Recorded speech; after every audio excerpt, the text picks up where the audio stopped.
You're listening to Podcast PXN, PlayStation, Xbox, Nintendo. Let's do this. What's up, guys? Welcome to episode 25 of Podcast PXN. I am one of your hosts, Daniel Prindle, aka Dan is DTM on Twitter, and I'm joined by the pride of PlayStation, Sean Babiak. Sean, where the hell were you last week? Well, I know where I was. Technically, I can actually fully go into Pride of PlayStation again, since I played my PlayStation for the first time since really Fallen Order. Yeah, since Star Wars. Yeah. So, I mean, where the hell were you? I mean, just as a heads up, guys, we're going to be changing our schedule over the next couple weeks. It might be a little fluid, so just keep an eye out on our Twitter at Podcast PXN, and I'll try to keep you guys informed there what we're doing. We're going to still keep trying to do this every week, but we're trying to just configure what our dates and times are going to be, so bear with us there. More than likely, the time will be around here as far as like earlier on instead of later. Yep. So just as a reminder, you can watch us live each and every Wednesday, maybe. And all you have to do is search Podcast PXN, and you'll find us on there. And it works on Spotify for like the third week in a row. Yeah, Spotify. We're everywhere on audio. Apple, Google, Spotify. Spotify was the one that was giving us trouble. Yeah, Spotify. That was Spotify's fault. Yeah. Just to be clear. Wow. Remember, the show always starts with the PXN News of the Week, except this week. We're just throwing all sorts of curveballs this week. We're going to start with the games we are playing this week because we're actually going to have the topic of the show be the news this week. Yeah, since we missed out, and Daniel, if you listen to him, Daniel did a kind of a bonus episode last week with himself since I wasn't here. But they're surprisingly in February, in late January, there was a ton of news. So we kind of decided to use it almost as like we did with those Nintendo Directs, where it's just going to be a news-focused episode for everything. Cool. So, kind of going into the games we're playing, we actually share this game, which is kind of ironic because we don't live in the same household anymore. No. This is completely independent. Apex Legends, we have both started playing again. I played for about 2.5 hours last night and had a lot of fun with it. Definitely reminded me of why I really love Apex, and I love the map changes that they had as well. It just felt really fresh from what the map was before. I think that was part of the reason I stopped playing before was the map was getting too mundane. Same thing with like Fortnite. The changes at the end of the seasons are definitely well needed for each of those types of games. Are you talking about? You're not talking about Kings Canyon. You're talking about the other new map. Yes. Okay. Yeah. So this is my first time playing it because I sat out of all season 3. Yep. So I don't know what was changes, but I will say this as somebody that I loved Kings Canyon. I thought it was bigger than this map. I can't remember what this one's called. I think it's World's Edge or something like that. Yep. I'm not a huge fan of it yet, especially being into it now. It's got, I think it's got a little bit it's got some mobility issues. I like the more verticality of Kings Canyon. It kind of felt appropriate with how that map was going, and from what my friends have told me, that comes back occasionally during events, but right now they're just focusing on World's Edge. Yeah. I gotta give it some more time, but yeah, I mean, I had to figure out the controls again. Yeah. I still agree with you as far as Respawn just doing their thing, doing it right. I don't think you said you haven't gotten a chance to play as Revenant yet, right? No, the new I character. haven't. No. So I did. Obviously, I loved Pathfinder. That was my guy. And so I just want to check out this robot because he's obviously a lot darker. Dude, he actually has a banner pose that's him killing Pathfinder. Oh my I was like, God. I can't get that. Yeah. But first off, his costumes are amazing. Like every single one of his legendaries are awesome if you get a chance to look at them. Yeah. His passive is like this climbing and running faster while crouching. It's actually pretty useful in a lot of things. I don't like his standard L1 or his LB for Xbox players, like where you basically just throw an orb and it cancels out any abilities for players for 10 seconds. I haven't had a chance to really use that in a fight, but his actual special is pretty cool. So what it is, it's you launch almost like a diamond on the ground, then you activate that, and then for the next like I don't know, 40-ish seconds. Hello, Ricito. Ricito. What's up, El Ricito? What's going on, man?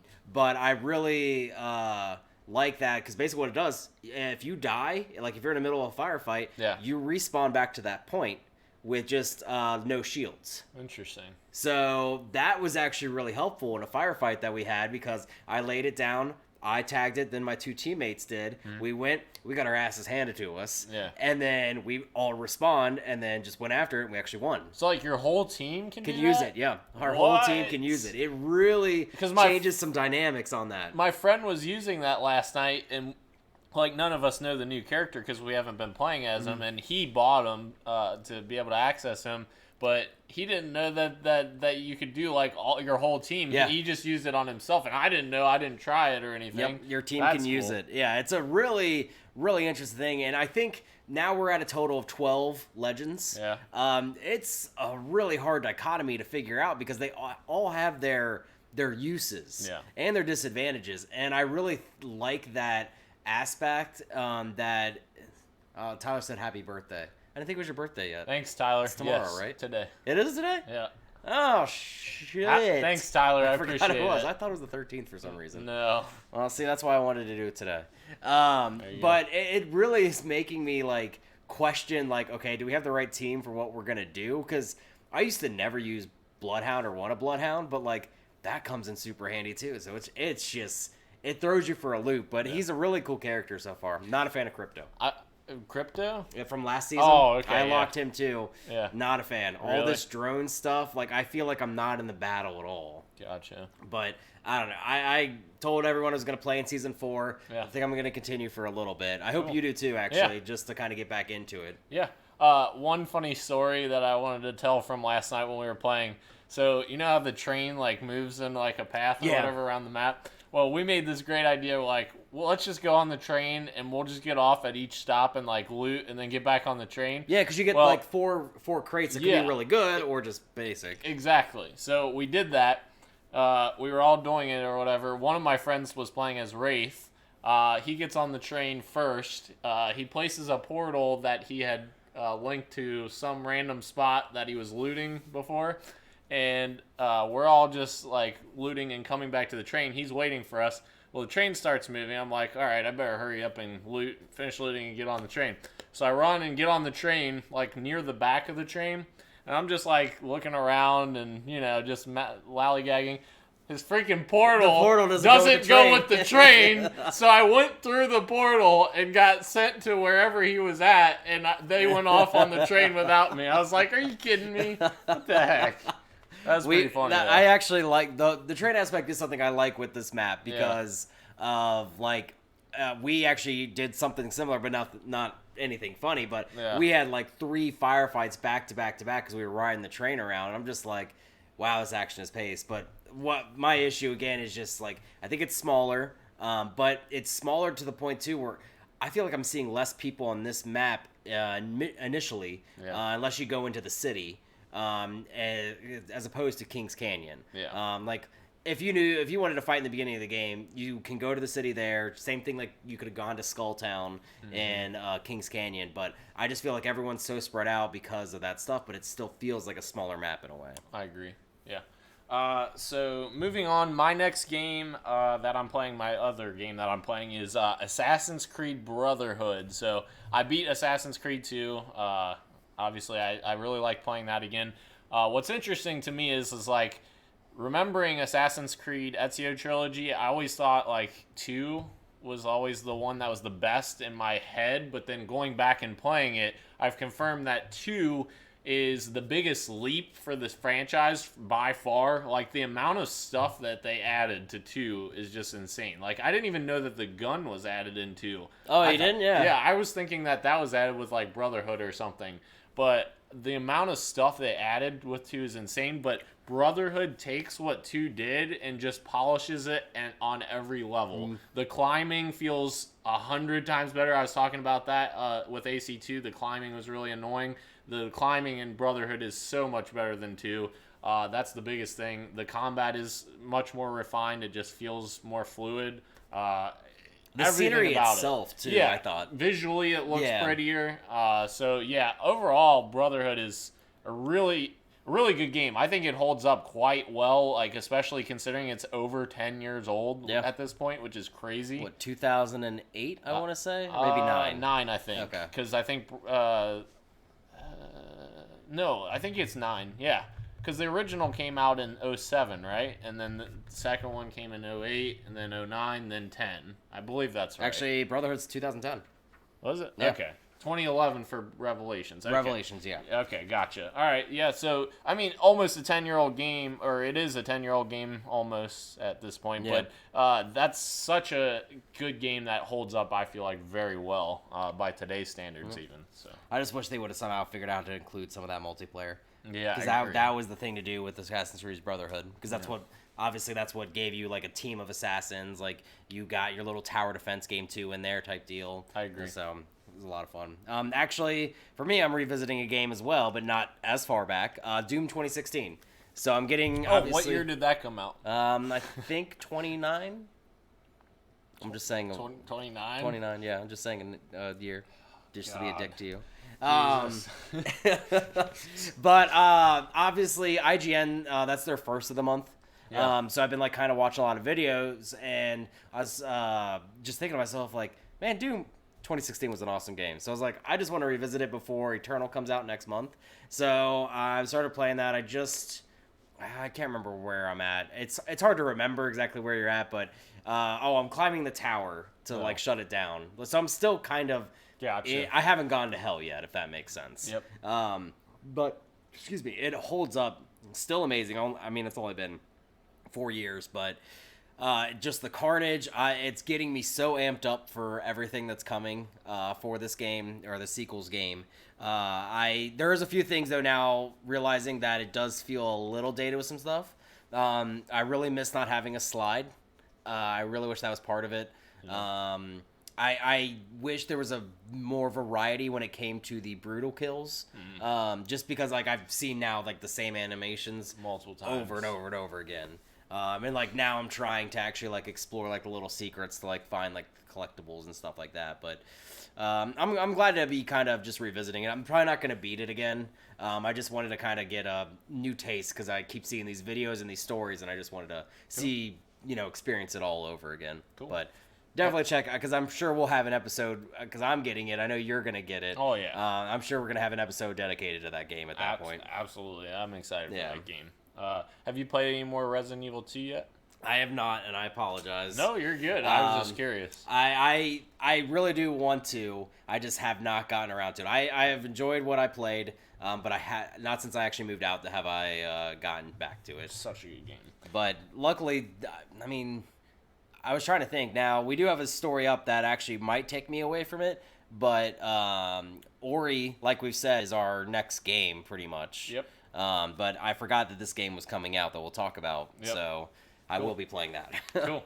All right, so we'll go ahead and move into our topic of the show, which is actually our PXN News of the Week. So the first item we have is Criterion Games is making the new Need for Speed game. So this is smartest move made. Yeah, I mean, it's crazy to me because I don't know if it's the smartest move, because the thing is, Criterion Games now is very different than what Criterion was 10 years ago when they were making Hot Pursuit. I guess the new Hot Pursuit. I think that came out like 2010 or something. 2011. Well, they were making Burnout games. Yes, but after that they made the refresh of Hot Pursuit, Need for Speed Hot Pursuit. Oh, they did, yeah. But then after that point they started to fall off and they became like a support studio for Star Wars. Yep. And I'm a little worried about this personally because the founders of Criterion are no longer there. They actually went on to form their own studio, that made Crash games. I can't remember their names off the top of my head, but they are not the same studio they were when they made Burnout. They are not the same studio that they were when they made Need for Speed Hot Pursuit, the remake. So I just don't know if this necessarily is a good thing. Ghost Games has done a decent job with the Need for Speed games. Not to say they've lit the world on fire or anything like that. But I just don't know. I don't know what this. It's new hard to take Criterion- Forza. Which one's the arcadey one? Horizon. It's hard to take that mantle at this point with what they're able to bring to the table. Yeah. I get it. Like Hot Pursuit and Need for Speed has always kind of offered like a different take on racing and stuff like that. Yeah. So it'll be interesting. I've tried for years to get into Gran Turismo's, hated them. I think and same thing with like Ridge Racer. I just hate sim car games. If I'm gonna play a car game, I want it to be arcade. Yeah. So like when I was playing Horizon on your Xbox a few months ago, like that felt fun because there's like no rules. I don't want to have like rules to anything like that. So I think as long as they're allowed to continue to do that, I think there could be. The only thing I could say is that they had to do something with the Need for Speed. It is a beloved franchise that has kind of weaned off as far as interest. Like even somebody as myself that's not a car person, I played a lot of Need for Speeds growing up. I specifically remember playing on the PC on Hot Pursuit and just having so much fun, either being the cop or outrunning the cops, that type of thing. And that always felt so good. And I get it, different studio, different time, that type of deal. Yep. But it still holds a special place in a lot of gamers' hearts, and a lot of people are trying to chase that nostalgia at this point. So this is kind of their move to do it. Now, could it backfire on them? Possibly. Absolutely. I mean, only time will tell. I am a little bit more hopeful than you are, just because of the studio's pedigree. Maybe not the staff that's there, Right. but people also say the same thing about like Rare. Not all those team people are there, but they still have faith in Rare. Same thing with Bungie even. Bungie, yeah. Bungie's very. I was trying to think of the Metroid Prime developers.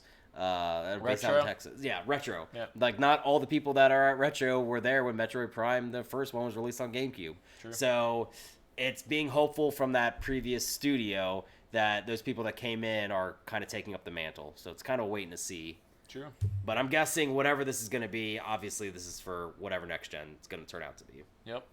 And obviously, next gen always has high quality freaking racing games. You gotta have those for next gen. So, next, our news story is Ubisoft has announced a new Prince of Persia escape room VR game. So, is this coming to PSVR or is this? I have not. It has not been confirmed for either PSVR, Oculus, or any of that stuff. Gotcha. It's just been said that they are working on it. Gotcha. It's it looks like it's like almost an experience. Oh, your brother's calling me.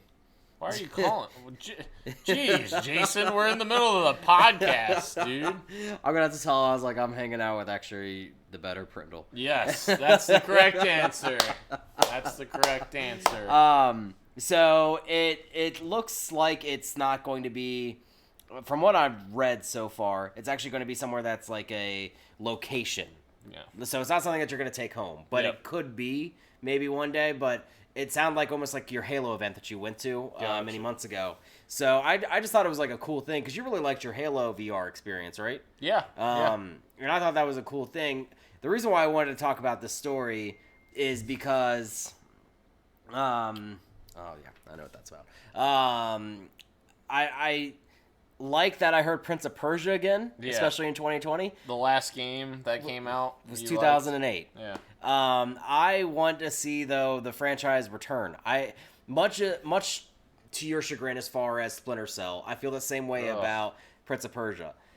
I mean, we had the Sands of Time trilogy that was amazing. It was really good. It was on the PS2. Excuse me. The first one didn't come to Xbox until the 360 when Right. they released the other two. Yep. But they had those, or not the 360. I'm sorry. It was actually on the Xbox. My bad. Original OG. Yeah, 'cause I Xbox. remember playing them in college.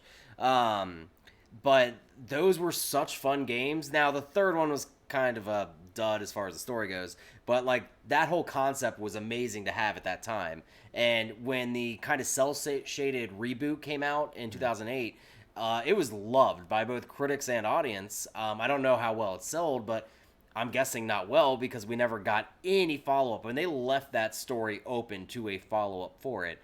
But that's the last time we ever heard anything besides, I think, like, mobile ports. True. About it. And it's just like, we give Ubisoft a lot of credit as far as things they've done with games. But I don't think when it comes to certain franchises, they're paying as close attention as what fans want. Obviously, fans are clamoring for some sort of Splinter Cell follow-up, especially with knowing Michael Ironside's feeling a lot better. He can come back into that role. Yeah. And then hearing this as a fan of Prince of Persia, this makes me like yearn for some sort of news that, hey, we're getting a new Prince of Persia. Yeah. Which maybe might happen given another news story. Yeah. But I don't know. That's just kind of that was the reason why I wanted to bring that up. That even though this is going to be an event room that you actually go to, I still would love to see something Prince of Persia again. Agreed. Speaking of Ubi, we'll just move to that as our next news story. There's 5 Ubi next-gen games that are coming that are not necessarily known. There's 2 unknown and 3 that are known. So the 3 that are known are Gods and Monsters, Watch Dogs Legion, and Rainbow Six Quarantine. The 2 that are unknown, so a lot of people have wanted Splinter Cell. A lot of, like you just said, you wanted a Prince of Persia. So maybe Splinter Cell, Prince of Persia? No. Jason Schreier from Kotaku has reported that both of those games are Assassin's Creed. You would presume they're what's it called? Ragnarok, and their next Far Cry game. So according to Jason Schreier, we're not getting a Splinter Cell game or a Prince of Persia game, which is very depressing. I really want Splinter Cell to come back, but you would think after the Wildlands DLC tease that it was kind of a shoo-in, right? Yeah, just what I assumed. But that doesn't mean that we won't get a Splinter Cell announcement at E3 this year. It just means it's not coming out this year. That's true, yeah. So I'm still holding out hope. Ubi, please give us freaking Splinter Cell, for the love of God. So, but I am glad that Watch Dogs Legion is basically confirmed as being a next gen. Yeah. Not current gen, because first off, there was a lot of controversy for the first Watch Dogs that it was going to be running on the 360 cross-gen PS3 generation. Well, I think it'll still be cross-gen, right? Yeah, but I mean, given what they said you can do as far as be any NPC, I mean, that sounds like a lot of scope. To me, it sounds like, in comparison, like the Nemesis system, why it was left off of the PS3, Xbox 360 version of Shadow of Mordor. Right. That type of thing. So, I mean, I can maybe kind of see something like that coming. But, I don't know. We'll see. The only game I'm really not looking forward to is that Rainbow Six Quarantine.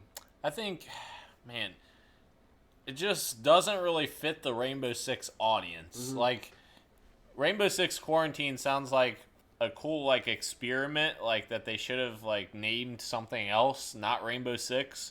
But for Rainbow Six traditionalists, they want a really good multiplayer, which Siege has, and a great campaign as well, which Siege doesn't have. Like, for instance, Rainbow Six... Siege doesn't need at this point, No, Siege doesn't need that. But, like, Rainbow Six Vegas, that has such a good story. I really liked Vegas and Vegas 2. And traditionally, Rainbow Six is a tactical shooter, like, with story. So I think it'll be interesting to see how Quarantine does, but yeah, I definitely think it probably should have been an experiment more so than anything. Yeah, the thing I'm curious about is if AC is not the fall. So I know it said April 2021, right? As far as these 5 games, and I'm good with Gods and Monsters being pushed because we don't know too much. We only got, I think, 2 trailers out of it. Yeah. Same thing with Rainbow Six and even Far Cry because we know nothing about a new Far Cry game. Because all of these are coming before April of 2021? 2021, yeah. They're following quarter. Right. But I would be very curious if these next-gen consoles don't launch with a Assassin's Creed. Because I think that was a good thing to have, was Black Flag on your Xbox One or your PS4 this time around. Because that game looked stunning. How bright it was. You're getting it in the winter. I mean, that was just a great game. And I think Ubisoft would be fools not to launch with an Assassin's Creed because that's a guaranteed commodity at this point. Agree completely. That game's amazing.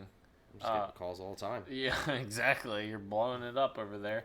Nintendo Switch has crossed 50 million units sold. Yeah.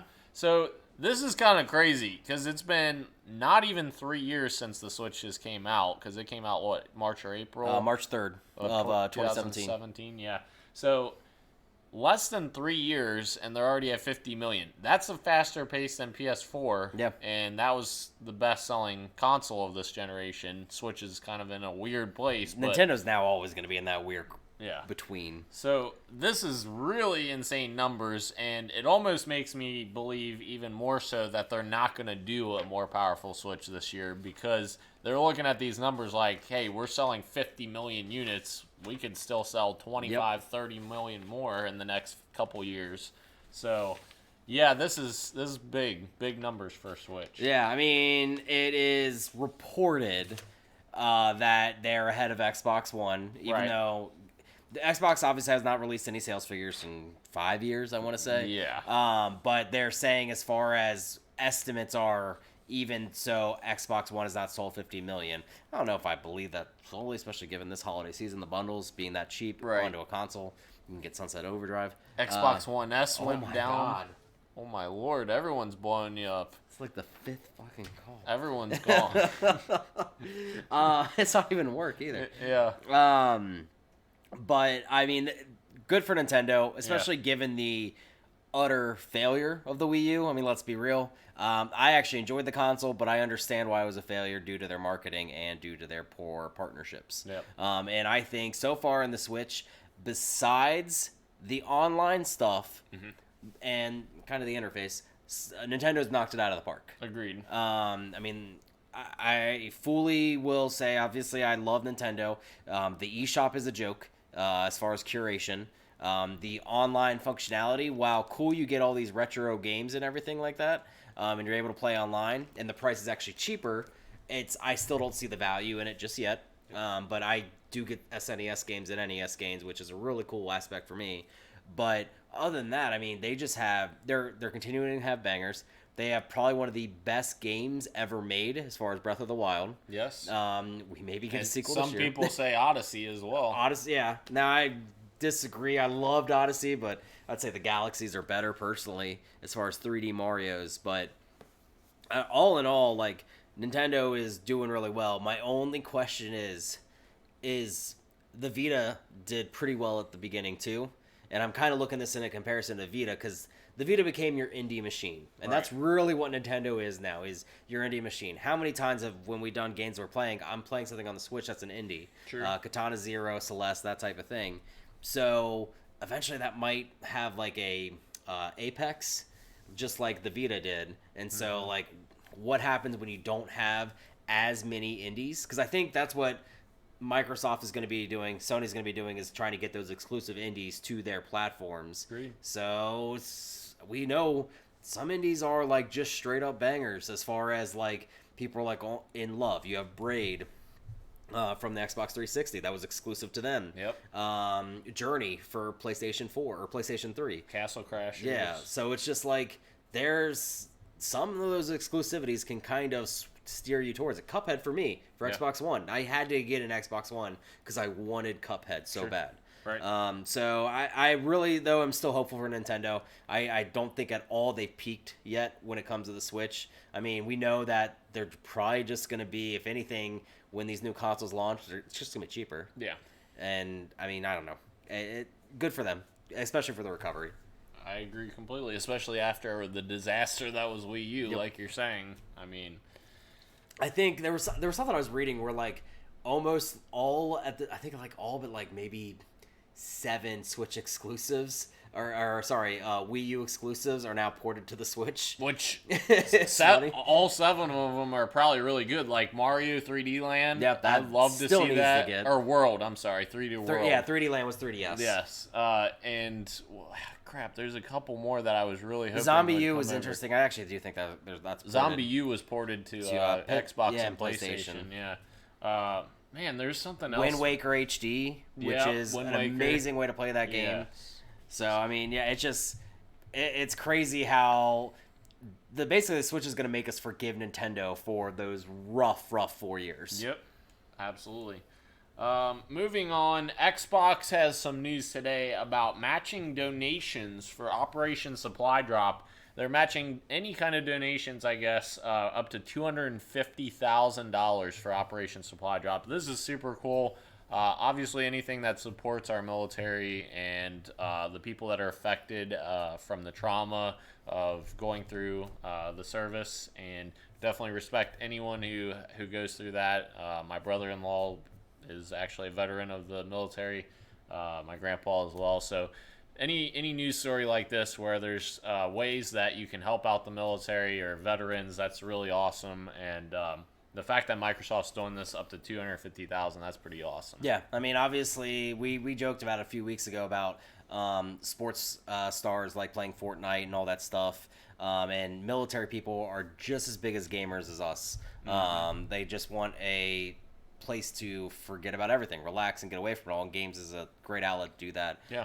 Really cool that Xbox is partnering and supporting an initiative like this. And it's a great way to communicate, like, with your squad mates, like, after you're out of the military, like, you live across the country from each other, so it's a great way to do that. Like, my brother-in-law, he does that with a lot of his buddies that he was in the military with. They play online, and that's how they, kind of hang out or whatever. Yeah, exactly. So that's really, really awesome, stuff like that. So moving on, Activision has a plan for several remasters for 2020. So I think it's safe to say that with these remasters, we can expect to see bangers like Hello Kitty Island Adventure 2.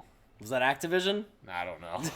Honestly, I don't know. So this was announced by Activision, basically due to the success of Crash Bandicoot, Spyro, even the Modern Warfare remaster, as far as like the success that they saw on those games. So there's nothing else announced with this whole thing that Activision said, but I have a huge hope for this. I don't even know if anything stands out to you as far as Activision for remaster, but I would love a remaster of Tony Hawk Pro Skater 1 through 3.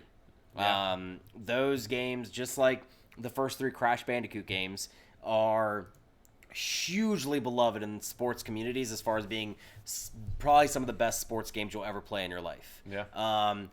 They did Tony Hawk dirty this generation. I mean, Tony Hawk 5 finally came out, and it was awful. It was just bad. I mean, I think people that gave it like a 5 out of 10 were probably being nice to Tony. Tony Hawk himself. It was bare bones. There was nothing to do. The controls didn't even work that well, and there was glitchy as hell. Yeah. I mean, it just not what the Tony Hawk was that you remember. I mean, you remember all the fluidity. I mean, the music just fitting in perfectly, going around kind of collecting things while doing just insane tricks. Yeah. I mean, it is so perfect to do those 3. I guarantee if all they do is just up-res them a little bit, maybe improve some of the controls at this point in the game, but just give us that, dude, you're going to have a huge hit on your hand. So I'm going to rain on this story right now because there's some games that I would love to see remastered or remade or whatever from Activision, like Call of Duty 4 would be awesome, or Transformers games, the War for Cybertron and Fall of Cybertron. I actually really like those games. But here's the thing. I don't want any remasters from Activision because here's why. Activision's idea of a remaster is Tony Hawk Pro Skater HD, which is just basically crappy polygons of the original game just up-resed a little bit. And for me personally, it doesn't do a game justice when you just re-release a game in its form that it was back in the day and just increase like resolution or whatever. If you're doing like backwards compatibility stuff, that's totally cool, and I like that kind of stuff. But when you go out and call something a remaster and all they do is just up-res it, and I guarantee you, these remasters that Activision do will be half-assed. I do not expect them to be remakes like Resident Evil 2 level remake, like making it look visually stunning and the Crash and the Spyro games though were done very well. Now, granted, it wasn't Activision. Right. 100% disclosure, it was not Activision. Yeah. It was just published by them. Yeah, it's owned by yes. them. Yeah. But I don't know. I have a little bit more faith only because I would just die if I got those remasters. Yeah. I mean, they're done right. And there are PS1, PS2 games, so in my mind, they just did huge collections of PS1 games, so it's like, why not include those? Now, I don't even know if the Tony Hawk license is with Activision anymore. Yeah. Tony doesn't really own his AIM, but, oh yeah, I forgot my friend Mark's on Channel 9 at 7 today. Channel 9? Yeah. Uh-oh. What's he on Channel 9 for? He got interviewed for something. Crap. No, you're good. Oh, I'll watch it later. All right. Moving on. Do you have anything else to add to that? No. Okay. I know you hate Activision. I can't stand it. And I get it, but I'm just a little bit hopeful for it. Yeah. So moving on, Sakurai has been talking about characters in Smash Brothers on Switch, Smash Brothers Ultimate, and he's basically been talking about how there's too many Fire Emblem characters. Yep. So basically what we just talked about, two weeks ago? Yes. Or 3 weeks the ago? second Byleth was announced. Yeah. We're like, another Fire Emblem character? You're kidding me. Right. So why Sakurai? Why is he in the game? Well, or she. Because it's Yeah. Fire Emblem, so they could be either male or female. You just choose your sex at that point. Right. What this tells me, it's in my opinion, this is a little less about what Sakurai is saying and what he's not saying.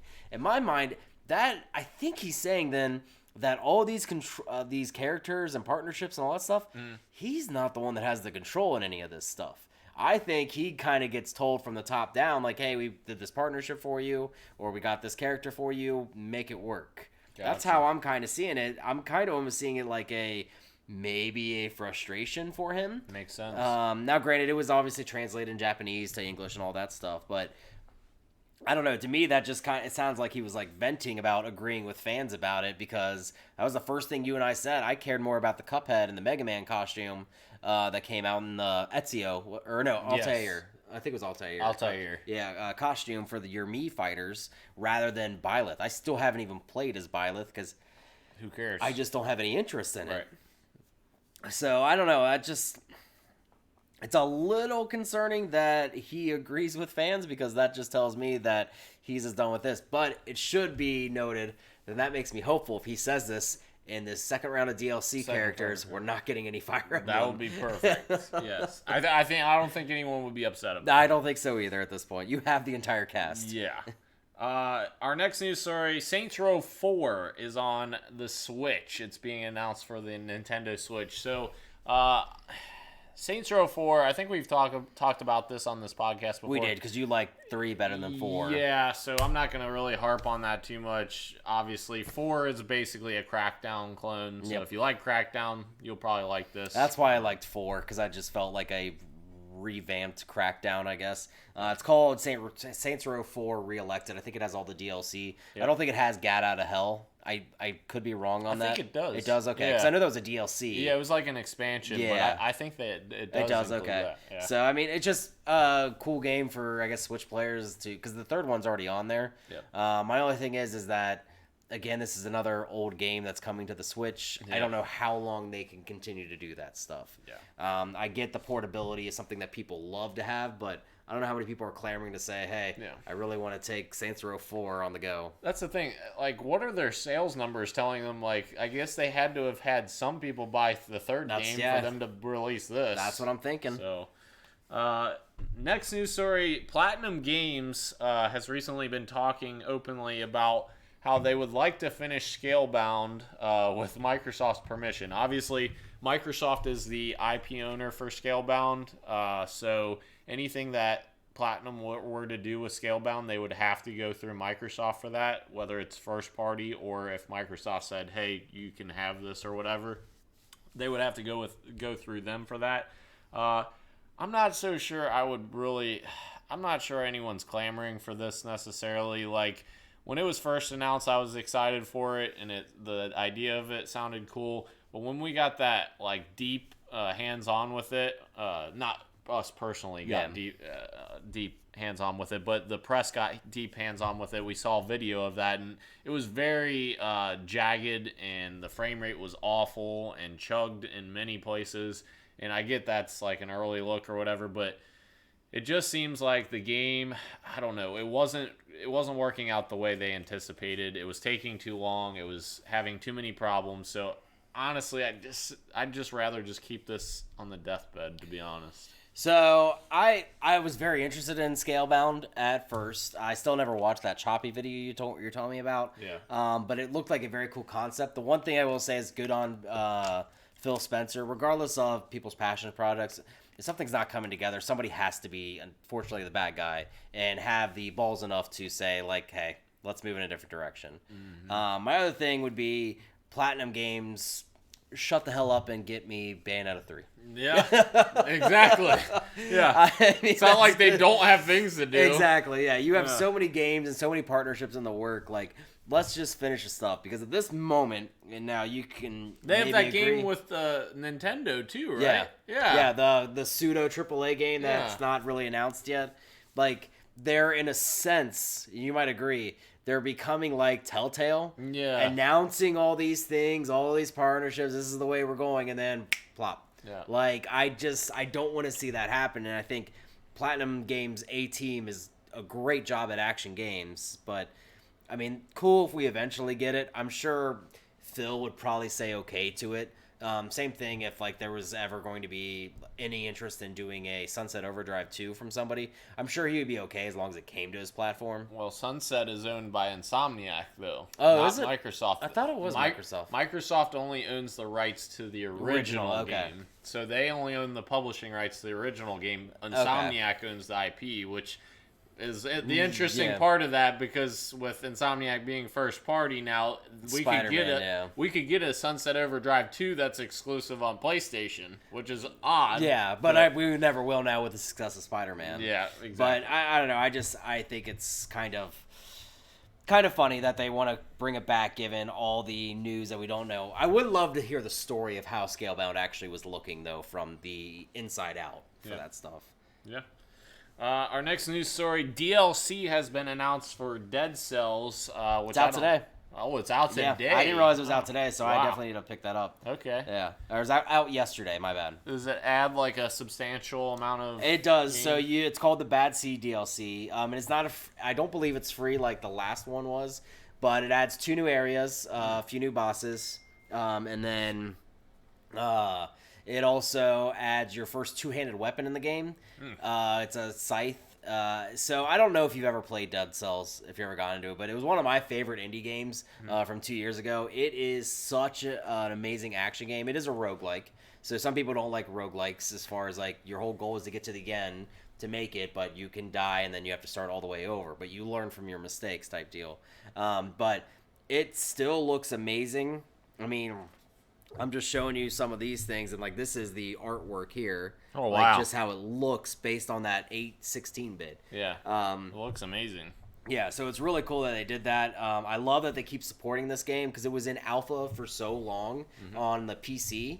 And it finally, like, when it got released, essentially, that's when it came to Switch as well. And I just love the fact that they keep supporting this game. I agree. So, this is funny. This one's funny. So, Wonderful 101 has been kickstarted. And isn't this Platinum Games? Or no? It's not Platinum Games that did it. Okay. It's the team that did it that I guess aren't part of Platinum Games. Okay, gotcha. Okay, so Wonderful 101 has been kickstarted on PS4, PC, and Switch. So I think you were talking about this might have been like one of the quickest kickstarted games like of all time or something. It got so quickly. I know for a while. Oh, it is Platinum Games that did it. I'm sorry. It is. That's what I thought. Sorry, that's why right. I laughed when I looked at that. Yeah. I was like, what?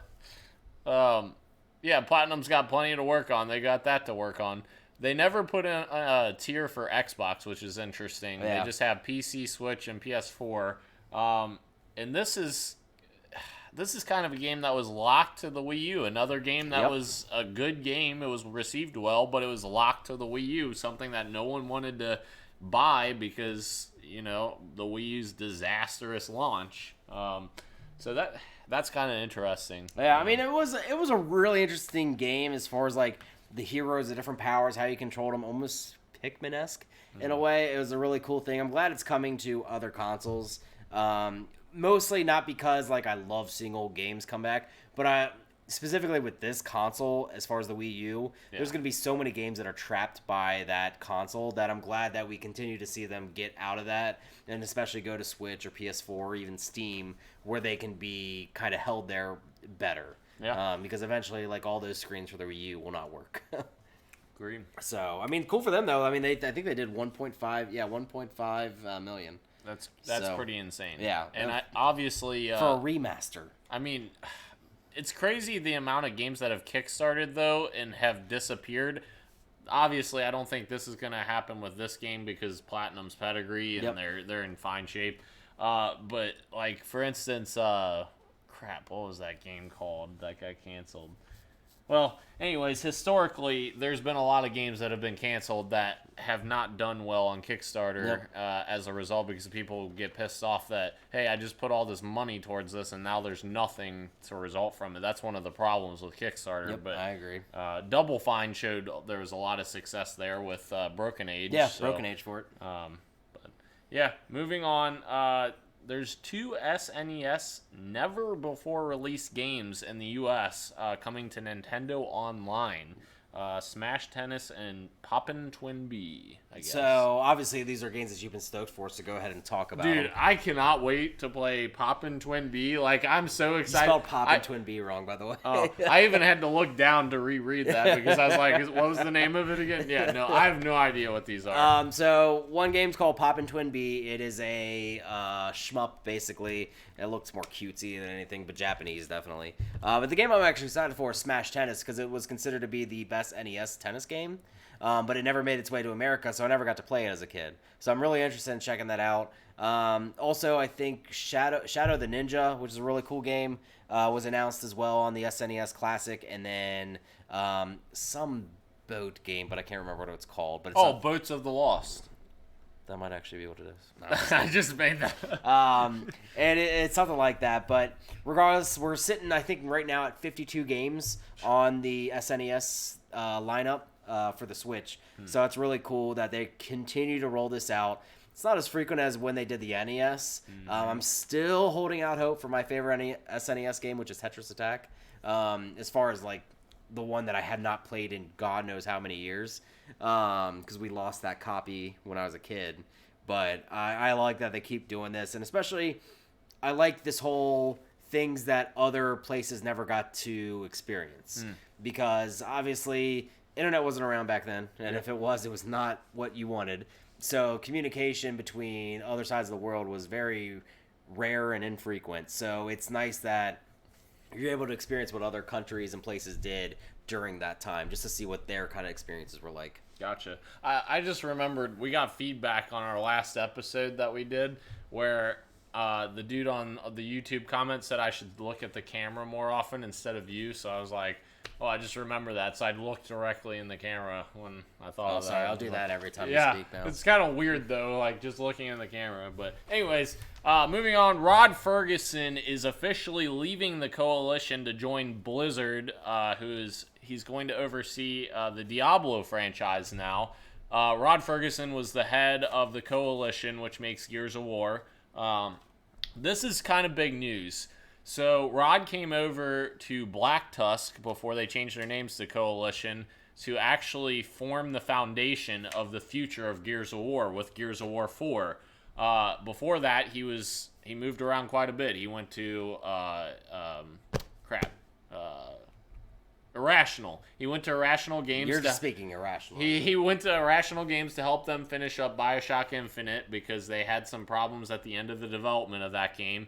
And he kind of bounced around to a couple studios before he landed back at Microsoft. So Rod Ferguson is the one man that has worked on every single Gears of War game. Cliff Bleszinski's long gone, so he's the only man that's worked on every Gears of War game. So the fact that he's leaving is significant. However, I think at this point in Gears of War's franchise, I feel like they may do one more game and then maybe end the series. I don't see them necessarily going for like forever, like a Halo, for instance. It's possible, but for instance, I think they may end with Gears of War 6 and then have Coalition do something new. Because if you remember Black Tusk, when they were originally announced, they showed off that like stealth spy game or whatever that was in China that they showed that CG cutscene for. And then that got canceled because they brought on Rod Ferguson to do Gears of War because Microsoft bought the Gears of War IP from Epic. So this will be interesting to watch out for. I think Coalition will be fine in the short term. I'm sure Rod had a plan laid out for them, and I'm not concerned about that. This is very exciting for Diablo fans, though, in my opinion. Rod knows what the hell he's doing, and Diablo is a huge franchise, so I'm very excited to see what he can add to that team. The last thing I'll say about this is Cliff Bleszinski dropped on Twitter. He's like, if Microsoft wants to consult me for Gear 6, they're welcome to do that. I have lots of ideas. And it's like, Cliff. They moved. They moved on. Yeah, they moved on. They did. Yeah. And I totally like Cliff Bleszinski. I think he's kind of crazy sometimes, but I like him as a creator. He's an insane man, but he's a genius. Yeah, he's a very smart guy. I agree. And if they want to consult him, I think that would be fine. I don't have any problem with that.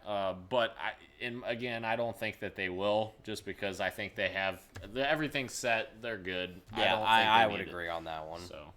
Good luck. Yeah, good luck. Speaking of Cliff Bleszinski, he's also been in the news because he has talked about how Boss Key Productions which is his development studio he started up after he left Epic, has been in talks before they closed that they were going to do a new Aliens game with Fox before they shut down. So that's kind of interesting. Colonial Marines 2. Yeah, because his best friend Randy Pitchford tried to do that with Colonial Marines, and it was an utter disaster. Unless, of course, you ask Randy Pitchford, then he says it's the best game that's ever been made. Thank God you don't hold grudges. I hate freaking Randy Pitchford. Never heard that before. Son of a biscuit. Anyways, do you have anything to add to that? No, I don't really. The only Alien game that I would like is a sequel to, or pseudo-sequel to, Alien Isolation. Yes, I think that'd be really Creative cool. Assembly. Yeah, I think that would be really cool. I thought they got how Alien is supposed to make you feel as a moviegoer pretty good. And Creative Assembly, of course, went on to make a more important game, Halo Wars 2.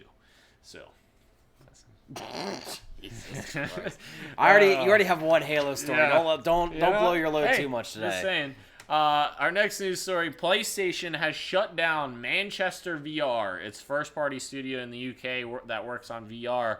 This is awful news. I can't believe it. I'm sad. I mean, how many games have they made that were just straight Millions. up bangers? Yeah. And Not a in one. in Not seriousness, one. yeah, they opened in what, 2015? 2015 when we looked it up. Yeah. I didn't even know they had a sole studio dedicated to VR. Yeah. Because they hadn't, from what we could tell, they had not released the game yet. Yeah. I don't know if they were support as far as some other functions, or trying to support studios to get them to like develop VR games, or what was really going on. So that's kind of interesting. The only thing that's like really to take away from this, one is obviously you hope that everyone gets placed in a certain spot. And I know Sony and Microsoft do a very good job as far as taking care of their teams when they have to shut down a studio. But this is the third studio they shut down in the UK. True. Not London Games, but who made Polyphony? No, Polyphony's still good. What's the other one? I know what you're talking about, the there's- racing game. Yeah, the one that was not good at launch. Oh, man. Uh, I can't remember. yeah, but anyways, like it's the third one out of the 5 they had. So it's Evolution. Evolution. Thank you. Yeah. So I just thought that was a little bit of an interesting thing to take away from it. Obviously, London Studios is still going good. Dreams is still going. Or sorry, Media Molecule. Yep. That's making Dreams is still going good. So. Well, maybe good. We'll see. And they also shut down Gorilla Cambridge, which Gorilla made Cambridge, Killzone, Killzone. on the Vita. Yeah. Which that was actually a pretty good game. So it's just a little concerning that, but again, this studio, I can't find a game they put out, so I don't know what to take away from it other than just being smart. I'm not at all, just like how you're not worried about Microsoft's first party, because you know those games are coming. I'm not afraid of what's coming for Sony's first party. I realize they've closed some studios over the last couple of years, but I think they're just, in their mind, making better decisions going forward, especially given their third-party relationships these days. But, I mean, those first-party studios they have, they are, for the most part, upper echelon. And that's what Microsoft, I know, is hoping that comes out in this next gen, is that their first parties become the Naughty Dog of the gaming industry. So does this news concern you about VR support for PSVR on PS5? No, it doesn't. Because, again, I don't know what to base this off of. If this was a game, if this is the studio that made, like, Moss or Beat Saber, even though I know obviously Beat Saber is bought by Facebook, like, then I'd be concerned. But this is a studio that I can't find a game that they made or even a game that I played personally. I mean, we have Iron Man VR comes out actually, I think, at the end of this month. Yeah, very soon. And it's being highly touted as an amazing experience. So it's like I'm not worried about what VR holds in the immediate future. Obviously, we still got to see what's going to do long term. But it's just interesting that this studio has never made a game, from what I can tell. And to kind of back you on that as well, Insomniac made a bunch of VR games when they were independent. Yeah. After they made Spider-Man PS4, they made some VR games in there as well. So they have another second team. And Gorilla did too as well. Exactly. For things. So, yeah, I mean, I'm not worried at all about PSVR and VR in general until I see that, like, everyone's turning against it. Until those experiences become few and far between, which we keep seeing newer and newer things being added. Yeah. So. And speaking of Insomniac, another good transition. Insomniac, it has been revealed that they were purchased for $229 million by Sony. Honestly, that's a decent price. I think it's a steal. I think Sony got them at a bargain in that sense. And that's totally correct in today's world. Like, if you take Insomniac for their last few games they've done, Ratchet and Sunset and Spider-Man, those games are amazing. Like, absolutely stunning. So, like, the immediate future, I have no concern about Insomniac.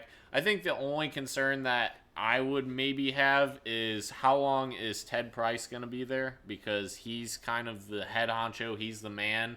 And with this big of a purchase, how big of a check is Ted Price getting? Because if he says, "Oh, hey, I just want to walk away," like Hauser, yeah, exactly. Yeah.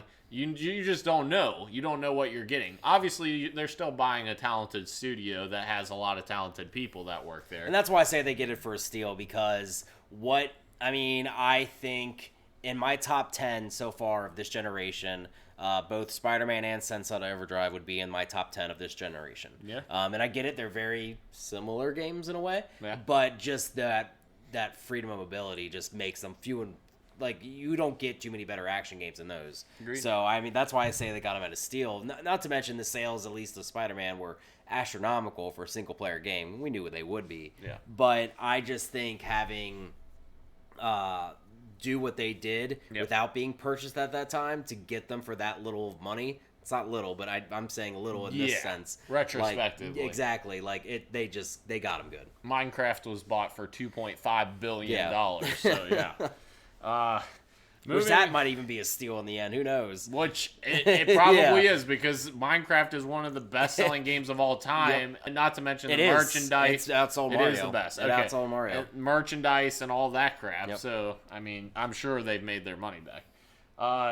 Our next news story, Private Division is announcing that they have delayed the Outer Worlds on Switch. So this is apparently due to the coronavirus. A lot of issues over there. The development studio making the port for the Switch is based in China. So this is kind of concerning. I'd say it's only concerning though, just to make sure they're okay. Yes, in that aspect. I don't mean concerning for the game. Obviously, we know what the game is. Concerning for the people that are involved.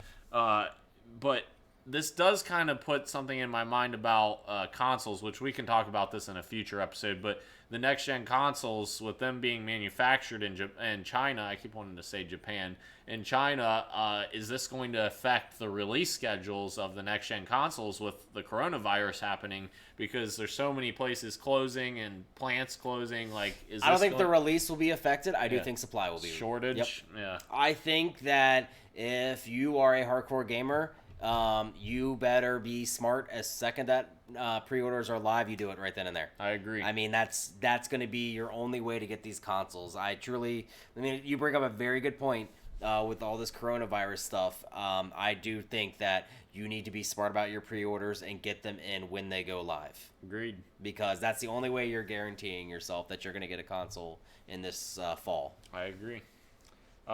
Moving on, Activision has announced another Call of Duty for 2020. We're surprised about that, but they did not announce what developer this was for. So there was the rumors that Treyarch was taking over development this year because Sledgehammer was having a ton of problems. If that is the case, if this was Sledgehammer, let's put it this way. If this was Sledgehammer making this year's game, they would just come out and say Sledgehammer's making this year's game. The fact they didn't say that makes me believe that those rumors about Treyarch are true, and this year's game will be Treyarch-led game. So kind of silly that they said it the way they did, but I get why they're saying it like that. We'll see what happens. I mean, I know they used to be on a 2-year dev cycle, and then they went to a 3-year when they had 3 studios. So, be interesting to see because Call of Duty has gotten kind of back its mantle as far as being the number 1 shooter again. Blackout, everyone loved. Everyone liked this. The Modern Warfare, just rebranded Modern Warfare for the most part. Yeah. So, I mean, we'll see what happens this fall. Next, we'll find out in June when the NBA Finals. Exactly. NBA Finals is always the time that they show their first trailer. Bioware has confirmed that Anthem is being completely reworked. Just give it up. Yeah. Just be done with it. Yep. Jason Schreier reported that back in like September or October that it was being reworked, and now they have confirmed it. I don't know. I bought it for super cheap, actually. It was on a super Black cheap Friday, discount. Right? Yeah. Whatever. It was like $3 or $4. Yeah, because you got that in Mortal Kombat 11. Yes. I remember, Yeah. So if it turns out to be a good game, that's a win for me. I paid $3 or $4 for it. Yeah. If it doesn't, I'm not out a whole lot. So speaking of $3 or $4, Chris, my friend, just texted Division me. 2 is like $3. Yes. Yeah. I haven't decided if I'm gonna pick it up or something like that. I would because they're redoing some things with the Division 2 that they've announced that's free as well. Yeah. Maybe I will. I've never checked out the first one. Didn't interest me, but maybe for $3 I can. Really good deal. But yeah, Bioware. Maybe I think they need to be looking at themselves as a company these days. They need to drop this and just look to the future, which I get Casey Hudson's back now, but man, let's just move forward. Make us a Mass Effect trilogy remaster and get then back on top, and then make us a new Mass Effect. That's not Andromeda. That's awful. Moving on, Project xCloud, I just want to drop this. iOS testing has begun. There was an issue initially with Apple that they were having problems with dealing with the money side of things with Apple. So this is good news to see that iOS testing has officially begun. I actually signed up today and already got an email that I was accepted. Oh, nice. Yeah, so that... So you'll be able to give us updates on that stuff. Yeah, cool. Absolutely. So, moving on... All right, hold on. We're moving on. Is the most I'm important giving him news his story. soapbox. Yes. This is the most important news story of the entire week. Just in today, the Didact. So the Didact is the villain from Halo 4. He is actually being listed with a voice actor attached to him on IMDb on Halo Infinite's page. This is freaking awesome news because a lot of the Halo fans love the Didact, and in the books, the Didact is a very powerful character and someone that is formidable against Chief. So very excited to see how they implement the Didact to returning in Halo Infinite, if this is true, which I would presume it will be. Halo 4, obviously, Cortana had killed the Didact, sort of. Didn't kill him, but threw him off this whatchamacallit, plasma bridge. Threw him off the plasma bridge. So similar to the Emperor who died in Star Wars, died, so to speak, and he was thrown off the cliff. I have yet to see it. No, he was thrown off the cliff. Okay. Remember? In the original trilogy? It wasn't a cliff, but yeah. Well, whatever that is. He was thrown off the cliff, but then he was brought back for Rise of Skywalker. You knew that already. That was already... You're spoiling it for everyone else that hasn't seen it yet. It's a trailer. Soapbox is off. It's a trailer. You're killing everyone. Very excited for Didact's return to Halo, and that will be interesting as well. Our last news story... that's my headphones. So, okay. I'm Sorry. Screaming too loud. I just said I didn't know what that was. Our last news story is Dreams is coming to... PS4 on Friday. I'm gonna give it an excitement. Is it actually coming? On Friday? Can we confirm? Maybe. Technically, hasn't it been here for like 3 years anyways with the betas and all that crap? That's true. Yeah. So who knows? Yeah. But that's not the important part. Yeah. What's the important part? The other one is Darksiders Genesis is coming to PS4 and Xbox One tomorrow. There we go.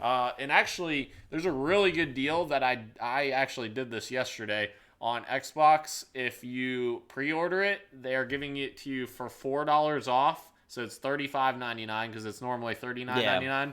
And then you get 6,000 rewards points, which essentially translates to $6. So really, you're getting it for like $10 off, which is a decent deal. $29.99 for a full-fledged game, quote unquote. So you know where I'm getting it though On PlayStation 4. No, Switch. I want it on Switch. Switch. Yeah. Is it coming to Switch? Yeah, as it's well? coming to Switch. Yeah. Dandy. Yeah, that's why I wanted it on Switch because it's in a odd sense it's a top-down shooter. I thought that would be. I love those types of games, and especially I love them on my Switch. Yeah. So I thought that would be a perfect thing. Now I've obviously played every other one on PlayStation 4, but this is a non-traditional Darksiders game. Yeah. So yeah, I'm definitely looking forward to playing this. Cool. All right. And Dreams, whatever. I don't know. Dreams. I don't. I don't think anyone knows about Dreams, even Sony. Yeah. At this point. So, thank you guys for coming out to the show. Then, like I said at the top of the show, the next couple weeks might be a little bit fragile. We'll kind of try to get the best schedule we can moving forward. We'll have a more complete schedule, I'm sure, once we get a better idea of what we're doing. So. After that, we will let you guys know. Follow us on Podcast PXN on Twitter and YouTube as well. And follow me at The Real Donald Trump. Sorry, that's not my Twitter handle. I thought it was. God. Much love and keep on gaming. Deuces.